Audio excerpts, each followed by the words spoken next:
Bon, salut les amis, la famille de Dieu, les frères et sœurs.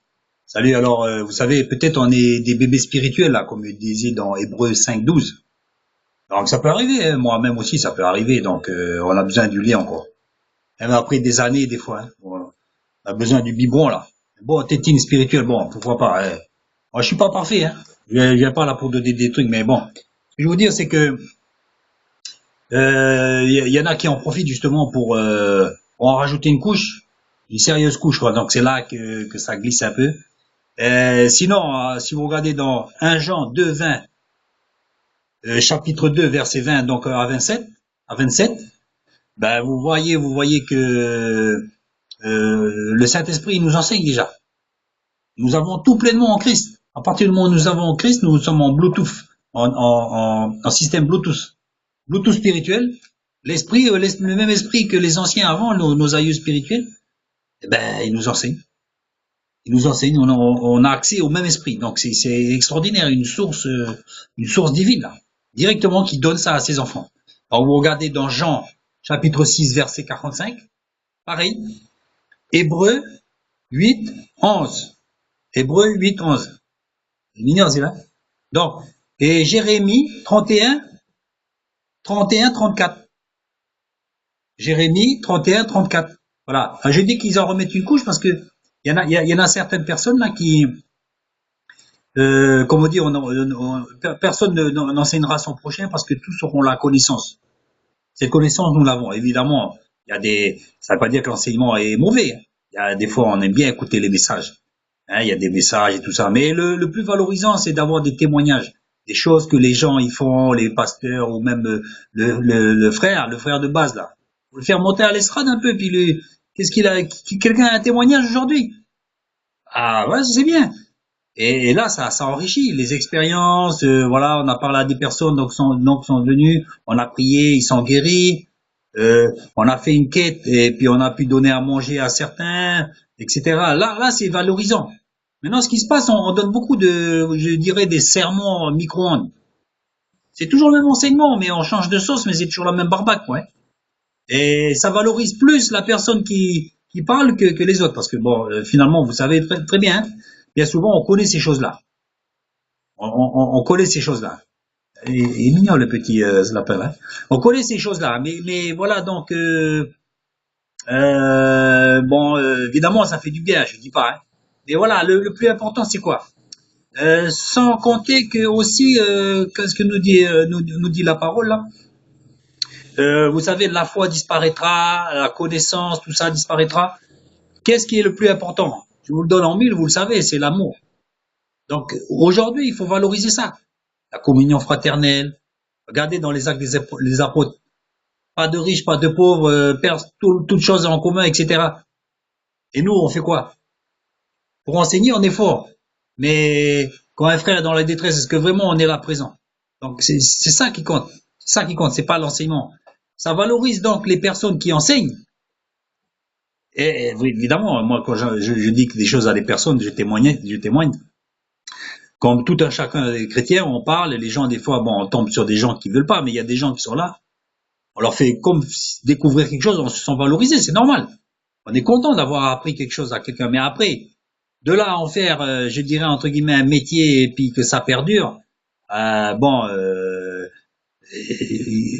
évidemment, là c'est autre chose, il y a un problème. Donc, et sans compter les faux enseignements. Donc, sous prétexte qu'on a un certain aura, on a un certain audit, donc on a rajouté une couche, des trucs et on s'en sert justement pour enseigner des choses qui n'ont pas lieu d'être. Donc, d'où les différentes sectes chrétiennes entre guillemets. L'autre est plus axé sur la sanctification avec des choses pernicieuses, évidemment. D'autres, l'autre avec non, le Saint-Esprit, c'est ça exactement. D'autres sont plus axés sur la guérison, mais avec des travers, beaucoup de travers. J'en reviens à ce que disait Jérémie 31-34. Vous savez qu'on a le Saint-Esprit, plus personne n'aura enseigné son frère. Exactement. Vous voulez enseigner quoi à votre frère? Mais il est pas bête. Il a la Bible hein, devant, comme vous. Hein. Enseignez-lui à lire. Plutôt, si c'est pas lire, oui. Mais la Bible, c'est marqué. Tout est marqué clair, clair et net, noir sur blanc. Blanc sur noir, comme vous voulez. Hein? Donc, voilà. Là, au bout d'un moment, c'est tout. Donc, il faut pas en faire un business pour pouvoir, par ce moyen-là, accaparer les gens. Beaucoup de gens sont sortis de l'église à cause de ça. Ils en ont ras la casquette de tout ça. Donc, méfions-nous. Bon, la famille de Dieu, encore un petit message là. Donc, là, la suite de ce message, je vais vous dire. Là, chez nous, en Nouvelle-Calédonie, il y a une petite dame là dans les îles, une île qui s'appelle Ouvert.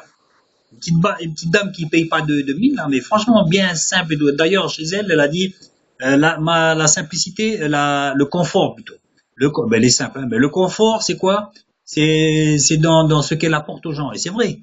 Vous allez chez elle, vous vous sentirez confortablement parce qu'elle sait vous mettre à l'aise. Elle vous met pas comme certains qui jouent justement de la connaissance pour vous faire sentir qu'il y a vous et moi. Il y a vous et moi. Non, la connaissance est faite pour avoir un pont et puis pour valoriser les personnes, les valoriser, pas pour leur faire sentir que, hein, la connaissance enfle. N'oubliez pas, la connaissance enfle. Faites attention. On n'est pas là pour se la jouer, dire, raconter, à tire larigot, la déverser sur verser. Je dis, on n'est pas bête, quoi. On a la Bible, c'est marqué, hein. Ouais, bah, hein. C'est simple. Donc, plus personne n'enseignera à son prochain. Bon, bref, je reviens à cette bonne femme là de Ouvéa. Et à un moment donné, elle a fait quitter ses enfants de l'école. Elle les a fait quitter l'école pendant 2 ans et pas comme ça. Elle les a enseignés elle-même. Elle a une méthode à elle. Elle a fait les maths, etc. Et grosso modo, elle leur disait, et elle éveillait la curiosité, ne vous arrêtez pas à ce que vous voyez ou que vous comprenez. Allez plus loin. Bon, c'est ce qu'ils ont fait. Bon, elle a eu le tribunal, l'assistance sociale, la police. Tout ça, ça a été à ses trousses. Et elle a continué pendant 2 ans. Au bout de 2 ans, elle a dit, bon, mais je vais remettre mes enfants dans le cursus scolaire. C'est ce qu'elle a fait. Comme quoi, elle n'est pas bornée. Hein. Elle n'est pas bornée, elle n'est pas contre le système de l'enseignement aussi. Hein. Pareil. Hein. Donc, elle a remis ses enfants à l'école, au bout de 2 ans. Et donc, juste après ça, à la rentrée, elle reçoit un coup de fil. Est-ce que vous pouvez venir me voir? Et elle avait peur. Elle dit, purée, j'espère que mes gosses n'ont pas fait une bêtise. Comme ça fait 2 ans qu'ils sont pas à l'école, je pense qu'elle pensait comme ça, quoi. Elle arrive là-bas à l'école. Non, non, c'est pas. En fait, c'est un problème. Le problème, c'est qu'ils sont meilleurs que les élèves de leur classe. Ils étaient meilleurs. Et certainement qu'elle a été soulagée là-dedans. Donc, ils étaient meilleurs. Donc, ils les ont surclassés. Ils les ont dû le mettre dans d'autres classes. Ils étaient meilleurs. Donc, maintenant, vous allez faire ça, peut-être que vous allez avoir un fiasco. Hein. Ne dites pas ce que je n'ai pas, ce que je n'ai pas dire. Non, pour vous dire que une femme ne s'est pas arrêtée au système de l'éducation nationale qui nous a été proposé, qui n'est pas mauvais, mais qui est bien à parfaire, ça c'est sûr. Mais elle a carrément réagi comme ça. Donc, les résultats ont été là. Les résultats ont été là. Et c'est une simple dame, une simple femme, mais vraiment madame tout le monde, hein, qui vit vraiment dans la modestie et qui parle simplement. Donc, spirituellement, c'est pareil. Il faut pas s'arrêter à non seulement ce que la Bible dit, parce que la Bible dit, elle est accompagnée d'un esprit. Et si on n'a pas l'esprit, vous allez faire, je pense, exactement comme nos grands frères juifs là, qui des fois se mettent des serpentins là autour là, chaque côté, ou alors des phylactères là autour de des bras, des avant-bras. Pourquoi? Parce qu'il est écrit, je mettrai les versets autour de tes mains, un truc comme ça. Donc voilà, eux ils les ont appliqués littéralement. Alors, si vous vous amusez littéralement, attention, parce que des fois c'est littéralement qu'il faut appliquer, mais des fois c'est carrément spirituellement qu'on juge ces choses. Donc avec l'Esprit Saint. L'Esprit Saint, c'est la clé. Hein? Si vous n'avez pas l'Esprit Saint, ne vous amusez pas à lire la Bible et puis à en faire des doctrines là comme ça. Hein? C'est peut-être un peu pour ça que les cathos là, ils voulaient pas que certains lisent la Bible avant. Hein? Et on peut comprendre, hein, on peut comprendre ces choses-là. Mais bon, voilà. Donc cette bonne femme-là, c'est spirituellement, c'est pareil. Il y a des gens qui n'ont pas de grands bagages spirituels, mais qui sont des caïds spirituels et qu'on ne remarque pas forcément. Mais c'est des gens qui envoient de l'air, comme on dit, hein. Donc, euh, ne faut pas regarder comme nous on regarde, comme cette vieille dans le temple que le Christ faisait remarquer à ses disciples et qu'on ne remarquait pas. Et ainsi en est-il aujourd'hui dans nos églises. Essayons une prière pour nous, si je peux dire, voilà, c'est un enseignement évidemment, de regarder comme Dieu voit, comme Jésus voit. Hein. Il n'est pas question évidemment de chercher qui est le plus grand pour le mettre sur un piédestal et l'aduler. Non, chacun de nous est important. Hein. Si moi je vais essayer de faire comme le genou alors que je suis le petit doigt, je vais me planter. C'est pas le but du jeu. Uniquement notre différence pourra servir à l'autre différence, à l'ensemble. C'est à partir du moment où on est comme on est, on a trouvé qui on est, qu'on pourra être utile. Et en étant un clone spirituel, ben non, c'est pas la peine. On n'est pas là pour hein, un petit doigt reste un petit doigt et peut-être on le remarque pas, mais si vous n'avez pas le petit doigt pour fermer la main, eh ben même le pouce aura plus de difficultés. Hein. Non, tout le monde est utile. Chacun de nous est utile dans l'Église. Hein.